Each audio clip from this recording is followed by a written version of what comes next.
चौरासी। और उनके बारे में मैं एक बात बता दूं कि समाज में रहते हुए जिस समय वो ब्लॉक अध्यक्ष थे, कांग्रेस पार्टी से थे, और समाज के लिए जो उन्होंने कार्य किए, अगर बात करें पार्क की, इस पार्क की सुध लेने वाला भी कोई नहीं था।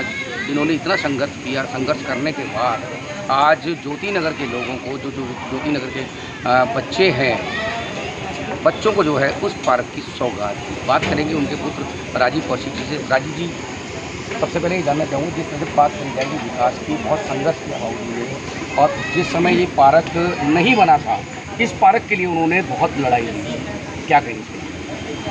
कुछ लोग बिरले ही होते हैं जो उनकी सोच अलग होती है। वो ये नहीं सोचते कि मुझे क्या मिला, वो ये सोचते हैं कि मुझे क्या देना है, समाज के लिए क्या करना है, देश के लिए क्या करना है, क्षेत्र के लिए क्या करना है। तो ये उनका एक अलग सोच थी, और जिसके कारण वो हमेशा कुछ ना कुछ क्षेत्र के बारे में ज़्यादा सोचते रहे। अब ये पार्क है, इस पार्क का भी 2000 में उन्होंने ही जब आधारशिला रखी, इसका विकास कराया।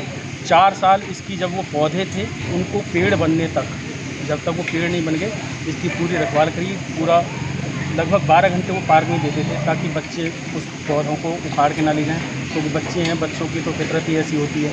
उन्होंने इस तरीके से जो समर्पण था उनका समाज के लिए, किसी चीज़ों को, कोई धरोहर, जैसे ये बहुत एक धरोहर है हमारे क्षेत्र की। सामने स्कूल है, ये 12वीं तक का ये उनका लगाया हुआ है। एक धर्मशाला बनाई है उन्होंने। तो ऐसे बहुत सारे काम किए हैं। इस कॉलोनी का जो पास कराया था 1992 में, वो भी उन्होंने ही कराया था। उनके अथक प्रयासों से लोग साथ जुड़े भी उनके साथ, और बहुत सारे लोगों ने भी प्रयास किया। सबके सामूहिक प्रयास से ये कॉलोनी भी पास हुई। लेकिन यह है कि कोई ना कोई तो उसको नेतृत्व प्रदान करता है, वो हमारे पिताजी थे, और मुझे बड़ी खुशी है, गर्व है कि मैं उनका पुत्र हूँ। और उससे भी पहले कि उन्होंने 1962 में जब चाइना से हमारा युद्ध चल रहा था, तब उन्होंने सेना में भर्ती हुए 1962 में, 1965 में और 1971 में। 1962 में तो जब सेना में भर्ती हुई तो उसके बाद युद्ध विराम हो गया था। 65 में वो सियालकोट सेक्टर में थे, 71 में वो छम सेक्टर में। तो तीनों लड़ाइयाँ वो ऑन फ्रंट रहे हैं। इस बात का भी मुझे हमेशा फक्र रहेगा कि मेरे पिताजी पूर्व सैनिक थे। उन्होंने अपने देश के लिए सेना में रहते हुए अपना जो सर्वोच्च योगदान था वो दिया उन्होंने। तो बहुत सारी चीज़ें हैं, और उन्होंने मुझे सिखाया स्वाभिमान की ताकत क्या होती है, सत्य की ताकत क्या होती है, निडर बनो, झुको मत किसी का आगे। गलत कैसे उन्होंने इस क्षेत्र के विकास के लिए कार्य किया है। एक निडर निर्भीक नेता कांग्रेस के रहे हैं, और उन्होंने जो समाज के लिए दिया है, राजीव भाई बता रहे थे अभी, ये परशुराम चौक भी उनकी देन है।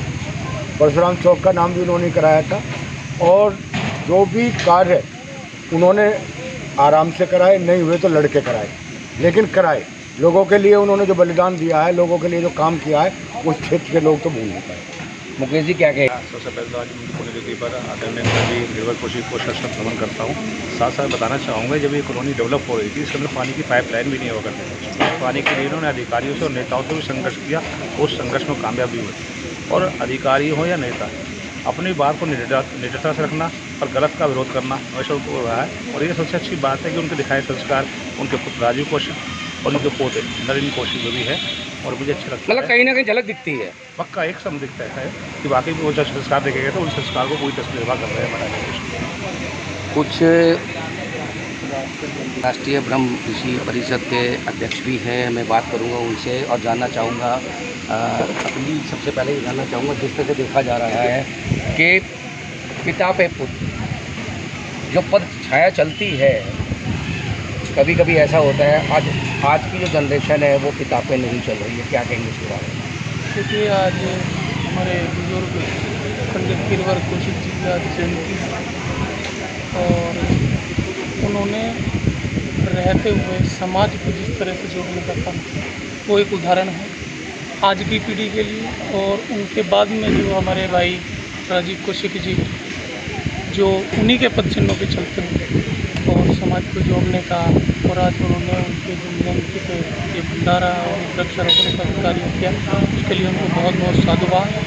और मैं राष्ट्रीय ब्रह्म ऋषि परिषद का कार्यकारी अध्यक्ष होने के नाते बहुत बहुत बधाई देता हूँ कार्य के लिए और समाज के लिए कार्य करते रहे।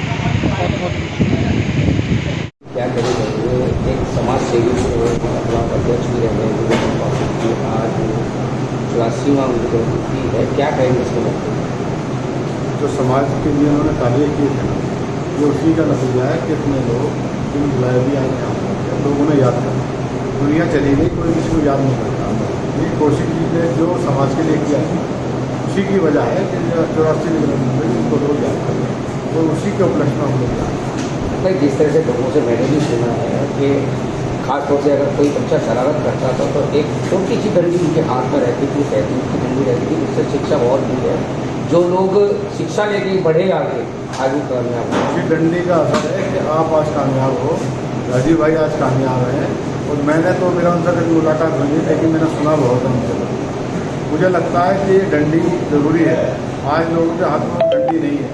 पहले बुजुर्गों का सम्मान भी था, मारते थे तो घर वाले कुछ कहते नहीं थे। और जिसको डंडी पड़ी है मैं उम्मीद करता हूँ कि वो सभी लोग कामयाब हुए होंगे। मानना चाहिए कि बुजुर्गों के पद चिन्हों पर चलना चाहिए आपके नौजवान 100% चलना चाहिए। देखो ये तो जड़ है हमारी, ये जो बुजुर्ग हैं यही तो जड़ है हमारी। हम क्या हमको इनकी जगह आज मैं अपने आपको बड़ा फन का नेता समझ लूँ कि मैं नेता बन गया, मैं काउंसिलर बन गया, जिला अध्यक्ष। लेकिन हम शाख तो जो किसी पेड़ की है ना, उसी पेड़ की शाख कहीं ना कहीं सभी आपकी मजबूत परिषद की तरह लगती है। जिस तरह से वो मैदान में कूदते हैं वहीं चौधरी दुबे जो है वो भी मैदान में ज़्यादा पेड़ से तो पता लगता है कि डाल जैसी उसी पेड़ की तो शाख है। हम अगर हम उनके प्रति लोग अगर 1% में चल लिए मुझे लगता है कि सफल हो जाएंगे।